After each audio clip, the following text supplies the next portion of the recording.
Laymen's evangelical fellowship స్థాపకులు కీర్తిశేషులు ఎన్ దానియేల్ గారు 1962వ సంవత్సరం ఫిబ్రవరి 28వ తేదీన చేసిన ప్రసంగం. యోహాను సువార్త 14వ అధ్యాయము 8-9 వచనాల్లో, అప్పుడు ఫిలిప్పు, ప్రభువా, తండ్రిని మాకు కనబరచుము, మాకంతే చాలునని ఆయనతో చెప్పగా, యేసు, ఫిలిప్పు, నేనింతకాలము మీ యొద్ద ఉండినను నీవు నన్ను ఎరుగవా? నన్ను చూచినవాడు తండ్రిని చూచియున్నాడు గనుక తండ్రిని మాకు కనబరచుమని ఎలా చెప్పుచున్నావు? దేవుని చూచుట ఫిలిప్పు కోరిక అయి ఉన్నది. అది ఒకనాడు మోషే యొక్క కోరిక కూడా. మాకు తండ్రిని చూపుము, అది చాలును అని ఫిలిప్పు చెప్తూ ఉన్నాడు. మన మానవ కన్నులతో మనము తండ్రిని చూడలేము. పాపులైన మనుష్యులు దేవుని చూచినట్లయితే వారు దాన్ని సహించలేరు, వారు చనిపోతారు. అయితే మనము గ్రహించి సహించగలిగినంతగా దేవుడు తనను తాను మనకు చూపిస్తాడు. అయితే దేవుని కుమారుడైన యేసు పాపులకు కనిపిస్తాడు. దేవుని మహిమ యేసులో కనిపిస్తుంది. ప్రజలు యేసును చూడగలరు మరియు యేసులో తండ్రి అయిన దేవుణ్ణి చూచెదరు. పరిశుద్ధులు దేవుని మహిమను పాక్షికముగా చూచినప్పుడు అది చాలును అని వారు చెప్పారు. వారు ఎక్కువగా చూచుట సహించలేకపోయారు. నన్ను చూచినవాడు తండ్రిని చూచియున్నాడు అని యేసు చెప్పాడు.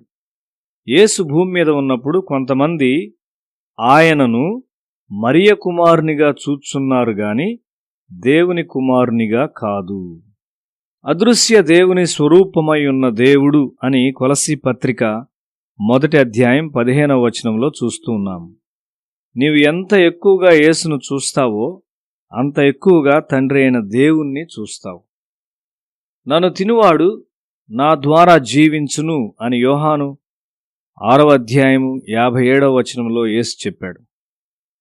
యేసు సజీవమైన వాక్యం, పరలోకము నుండి ఇవ్వబడిన ఆహారం. దేవుని వాక్యమునకు విధేయుడైన వాడు వాక్యం ద్వారా జీవించును. నా మాటలు ఆత్మయు మరియు జీవమునై ఉన్నది అని కూడా యేసు చెప్పాడు. నీవు యేసును ఎక్కువగా చూచుండగా ఎక్కువగా జీవం నీలోనికి వచ్చును. ఈ రక్షకుడు మన కొరకు వచ్చాడు. నీవు మన కొరకైన క్రీస్తు మరణాన్ని గురించి విన్నప్పుడు ఆయన ఘనపరుచున్నట్లు అది నిన్ను పురికొల్పుతుందా? నీ ఎవరిని చూస్తున్నావు? దేవుని యొక్క సర్వసంపూర్ణతతో నిండి ఉన్నావా? నీవు యేసును పరిమితం చేయుచూ ఉన్నావా? ఫిలిప్పు దాన్నే చేస్తున్నాడు. నీవు యేసును పరిమితం చేసినప్పుడు ఆయన నుండి వచ్చు కృపను నీవు పరిమితం చేస్తున్నావు. యేసు నీకు హద్దులేని కృపనివ్వాలని కోరుతున్నాడు.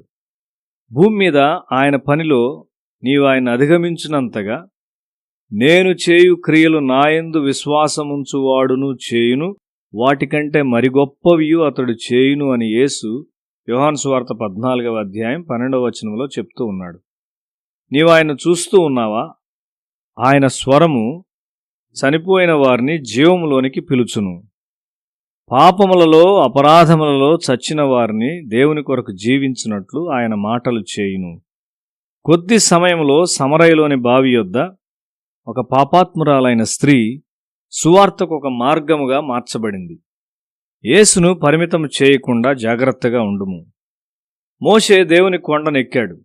అక్కడ అతడు దేవుని కొరకు వేచియున్నాడు. క్రిందనున్న ప్రజలు పర్వతం మీదనున్న అగ్ని మరియు మెరుపునకు భయపడినారు.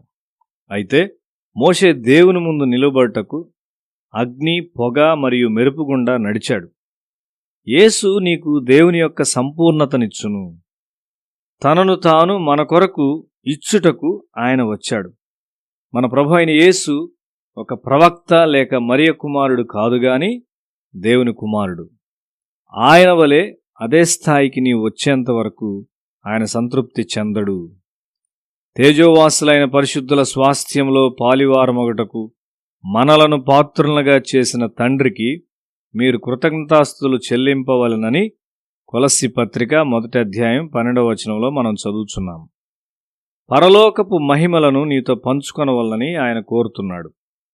ఈ తేజోవాసులైన పరిశుద్ధుల స్వాస్థ్యంలో నీవు పాలు పొందినప్పుడు శరీరేచ్ఛ, నేత్రాశ మరియు జీవపు డంబము నీలో మరణం నొందుతాయి.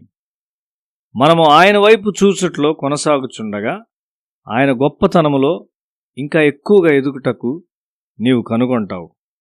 ఆయన స్వభావము మనలోనికి ప్రవహిస్తుంది. నీవు ఆయన వైపు ఏ విధంగా చూస్తున్నావు? వాక్యం ద్వారా మనం ఆయన వైపు చూస్తాము. వాక్యమును చదివి దానికి విధేయులైన వారు ఆయన వలె మారినారు. నీవు బైబిల్ను ఒక సామాన్యమైన పుస్తకం వలె చూస్తున్నావా? ఆ విధముగా నీవు దేవుని పరిమితము చేయుచున్నావు.